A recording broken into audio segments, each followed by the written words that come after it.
Marvel Comics in the 90s. How could we forget? Big hair, huge muscles, big boobs, and gigantic guns. The era where we had 30 Spider-Man and X-Men titles. Marvel had plenty of gimmicks, but man did I love it when I was a kid. Welcome to the Marvelous 90s.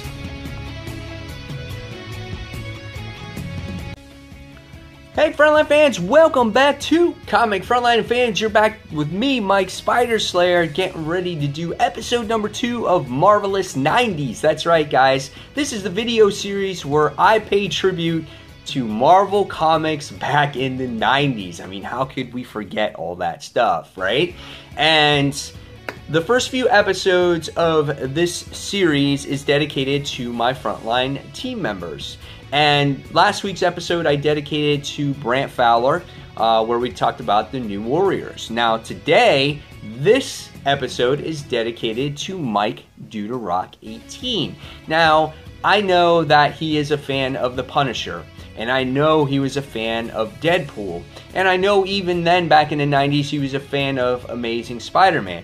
So I was really trying to think, what should I do for Mike? What can I dedicate this episode to? And I realized that when Marvel Now came out the first time around, he was a big X Factor fan, and he read that series from that point on.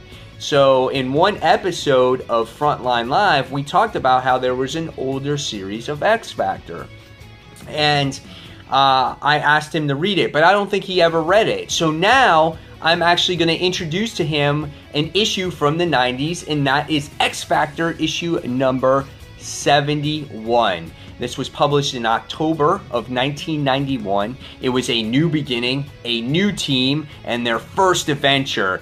And this team actually consisted of quite a few people. And this one was a Guido, Polaris, a Multiple Man, Havoc, Wolfsbane, and Valerie Cooper.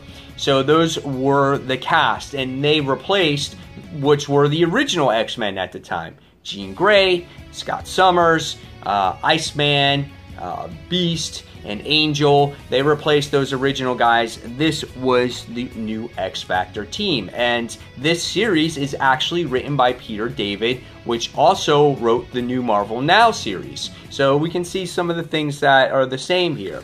So in this issue, the artist was done by Larry Stroman, and the artwork is pretty good. You know, where we get to see Polaris in here, she looks pretty good. Wolfsbane looks nice. You know, a lot of artists back in the day tried to mimic Jim Lee's, you know, drawings or illustrations or whatnot to try to make the characters look the same. But nevertheless, I thought that the artwork was pretty good, but at times it lacked a little bit of detail. But when you see them use their powers and stuff, it was really a pretty cool book. So what was this issue about? And so the first thing is you get to see a little bit of this introduction between all the characters. We get thrown in and when you meet Polaris and Guido for the first time, and we get to see them interact with each other, and they really don't know each other too much, and there's this ongoing joke about this mayonnaise jar, how no one in the whole issue can open up this mayonnaise jar. And, you know, Multiple Man sits there and hands it over to him, and he sits there and says, yo, you open this up, and no matter what, no one could open up this jar. But throughout this issue, really what it was about is we wound up seeing Alex Summers being recruited, or trying to be recruited, to this new X Factor team.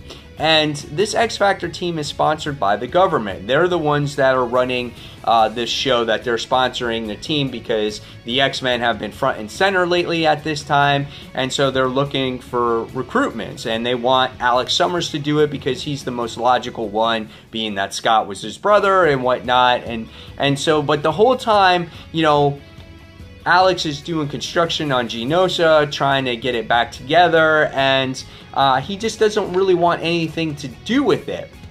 But as the issue progresses, we wind up seeing more introduction to Wolfsbane, which is Rain St. Clair, and we get to see just little bits and pieces of this book. The other part of this story, you wind up seeing Quicksilver, and we wind up learning out somehow that Quicksilver is losing his powers. Every time he runs really fast, or whatnot, he seems to be aging. And it's kind of the X Factor's team members to actually find out what's going on in here. We get to see a little brief introduction or a little appearance by Scott Summers and Professor X, trying to pitch the whole X Factor thing to Alex and whatnot.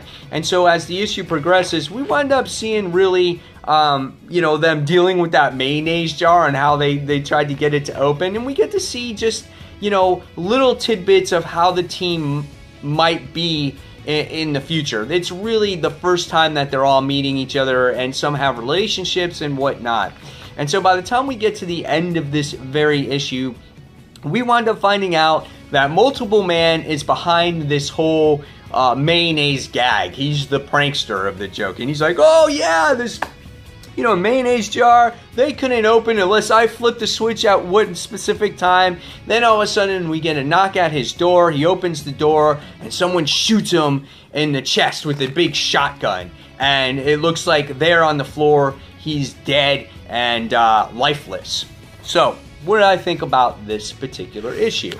You know what? I thought it was a good issue, and it's funny how the last book I reviewed was a team book as well. It was a New Warriors book. And what I thought this book didn't do as good a job as introducing the characters, it really made you really read through this book to find out, okay, who's Guido? Who's Polaris? Who's Multiple Man? Who's Havoc? Who's Wolfsbane? And what Peter David did was he kind of assumed that you really knew these characters in this particular issue. He didn't really describe who Guido was. Maybe he expected you to read issue number 70, but when you're introducing a new team for the first time, you might want to get to know them a little bit more. Kind of like a descriptions box, like where did they come from? Same thing. And they did that a little bit with a couple of the characters in here, but not many. So in many ways, you're still scratching your head going, where's Wolfsbane and who is she and where did she come from?